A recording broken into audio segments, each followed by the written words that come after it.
Halo semua, welcome back lagi di channel gue, pastinya di channel The Felix TM. Oke, jadi untuk di video kita kali ini gue bakal membahas suatu hal yang cukup menarik banget buat kalian. Jadi kita bakal langsung saja. Tapi sebelum itu jangan lupa tekan tombol like dan subscribe-nya biar gue sering-sering upload dan hati gue pastinya semakin tenang. Oke. Jadi untuk di video kita kali ini gue bakal kembali lagi untuk membahas game Rise of Eros lagi. Dan hari ini kita akan membahas tips build untuk persona kita yang terbaru. Jadi kita akan langsung saja karena ada dua persona, jadi gue bahas dulu untuk yang nomor satu, yaitu Abyssal Guards Lyn. Ini merupakan salah satu dari dua persona kita yang terbaru. Dan awalnya gua mengira kalau persona ini merupakan seorang damage dealer, karena dari segi kemampuan benar-benar mirip banget kayak damage dealer. Tapi sayangnya setelah rilis ternyata persona ini bertipe role support. Jadi sebenarnya jujur kalau misalnya ini persona adalah seorang damage dealer, gue yakin dia ini bakal overpower banget sih seharusnya. Tapi sayang banget setelah dia rilis ternyata role-nya adalah support, bukan damage dealer. Namun tidak masalah, dan sekarang kita langsung saja bahas dulu untuk skillnya, baru kita masuk ke pembahasan tips build-nya kayak gimana. Langsung saja, untuk yang pertama di sini kita mulai dari basic attack-nya, di mana dia akan berikan damage bertipe single target dengan persentase 300 plus 200% berdasarkan attack. Kemudian di bintang 6 dia bisa meningkatkan turn gauge-nya sebesar 20 saat menggunakan basic attack ya. Kemudian berikutnya di sini ada pasif untuk basic attack-nya, di mana saat giliran Lyn sudah berakhir ada 100% chance untuk memberikan Deep Sea Dread kepada musuh yang memiliki satu stack counter mark. Jadi langsung dikasih efek Deep Sea Dread. Jadi efek ini adalah kemampuan yang bisa meningkatkan damage taken untuk musuh kalian sebesar 30%. Jadi damage yang kalian hasilkan bisa meningkat saat menyerang musuh dengan efek debuff Deep Sea Dread.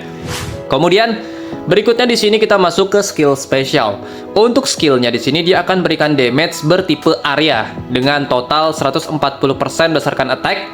Kemudian ada 100% chance untuk memberikan 2 stack counter mark untuk semua musuh.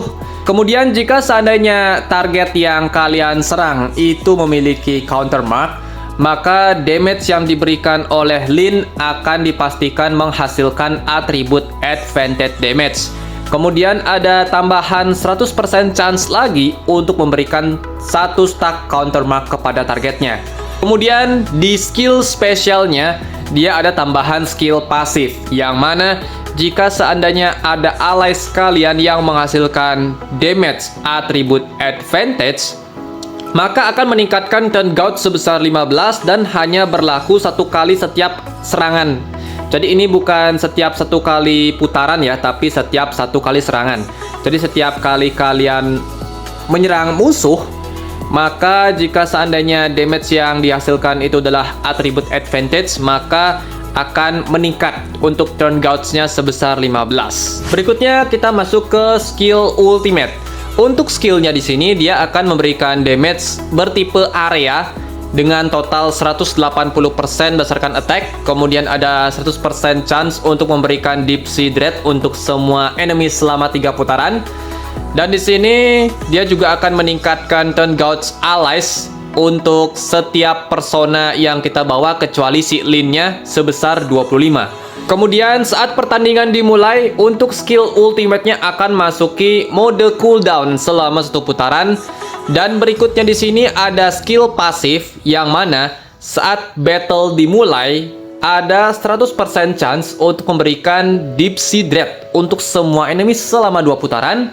Dan ada 100% chance lagi untuk memberikan 1 stack counter mark untuk semua enemies. Kemudian jika seandainya ada musuh yang masuk ke dalam battle, nanti ada 100% chance untuk memberikan musuh tersebut Deep Sea Dread selama 2 putaran. Dan tambahan 100% chance untuk memberikan efek counter mark untuk targetnya. Untuk konsep gameplay skill ultimate ini sangat simple. ini biasanya terapkan di gameplay story ya. Karena kalian pastinya akan menggunakan satu tim yang sama dan musuh akan datang setiap wave-nya. Nah, jadi jika seandainya wave-nya itu udah berganti, otomatis musuh yang ada di wave yang berikutnya akan langsung mendapatkan efek Deep Sea Dread dan juga Counter Mark secara langsung. Jadi lebih mudah kita mendapatkan tambahan booster damage pastinya, tanpa perlu harus menunggu Lin untuk bisa menggunakan skillnya agar bisa mendapatkan efek Deep Sea Dread-nya. Dan ini cukup bagus guys, karena walaupun ultimate skillnya ini akan masuk mode cooldown selama 1 putaran, tapi saat pertandingan dimulai, dia akan langsung bisa memberikan Deep Sea Dread-nya. Jadi ini ada keuntungan, walaupun ada sedikit kerugian bahwa kita tidak bisa menggunakan skill ultimate di awal, tapi kita langsung dikasih efek debuff-nya dengan skill pasif dari Lin Abyssal Gaps ini. Kemudian kita masuk ke pembahasan Relic Signature. Untuk reliknya di sini dia akan berikan tambahan booster E-hit. Oke, cukup lumayan. Tapi kalau ini booster speed kayaknya lebih bagus sih seharusnya. Kemudian berikutnya untuk tambahan skill dia akan meningkatkan damage dari segi skill ultimate. Kemudian ada tambahan efek untuk Deep Sea Dread-nya selama 1 putaran. Ini untuk di skill ultimate saja ya. Dan kalau kita boost sampai level 5, untuk E-hit-nya meningkat sampai 20%. Dan lalu untuk tambahan skillnya ternyata hanya meningkatkan damage-nya saja, tidak meningkatkan tambahan putaran dari Deep Sea Dread-nya. Ini sangat bagus karena kita tidak perlu mengkhawatirkan efek debuff yang dihasilkan itu bisa cepat menghilang. Jadi ini overall sangat bagus untuk signature reliknya. Tapi kalau gue lihat di sini signature relic kalian bisa pakai secara fleksibel ya. Karena untuk tambahan sebenarnya kalian bisa ambil reliknya cukup 1 kopi saja sudah cukup. Namun jika seandainya kalian ingin menggunakan dia dengan relik yang fleksibel menyesuaikan dengan battle, itu juga bisa. Karena untuk efek Deep Sea Dread-nya sudah sangat lama putarannya, yaitu 3. Jadi dengan tambahan relik yang menyesuaikan dengan battle itu sudah cukup banget. Tapi kalau misalnya lagi enak juga pastinya, apalagi musuhnya memang lemah dengan elemen biru, maka kalian langsung saja pakai signature reliknya biar dia lebih bagus gameplaynya. Oke, jadi langsung saja kita akan bahas untuk tips build dan juga fokus statnya seperti apa. Dan untuk yang pertama kita bahas dulu dari segi gear setting. Dan untuk gear setting yang kalian bisa pakai untuk persona ini, kalian bisa lihat seperti ini. Jadi untuk settingannya kita bisa pakai settingan support yang biasa pada umumnya, yang akan meningkatkan attack speed dan juga efek resist yang pastinya akan membuat dia anti CC dan lebih cepat untuk bisa menggunakan skillnya. Dan kemudian untuk yang lainnya kalian juga bisa membuat settingan yang agak bikin dia lebih tebal.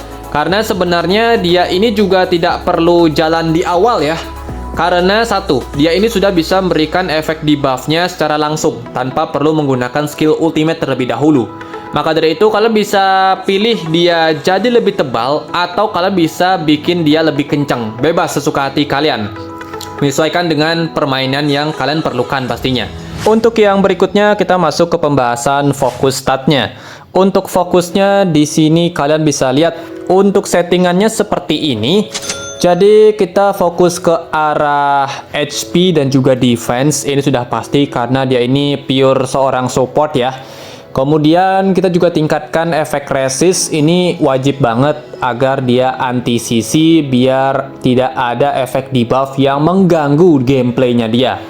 Kemudian untuk berikutnya kita bisa fokus tingkatkan attack speed.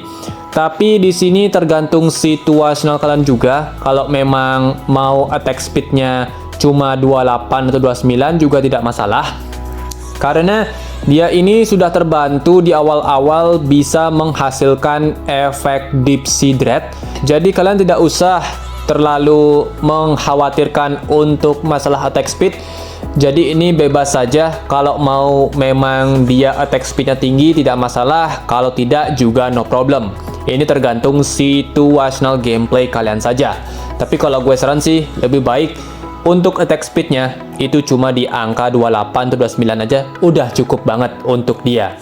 Untuk sisanya kalian bisa mengikuti sesuai dengan apa yang gue cantumkan di depan kalian ini. Dan untuk videonya mungkin pembahasannya sampai sini saja. Kalau kalian misalnya ada pertanyaan lagi atau segala macam, langsung aja di kolom komentar, kita baku hantam di sana. Jadi thank you banget, see you in the next video guys, goodbye. Dadah cuy.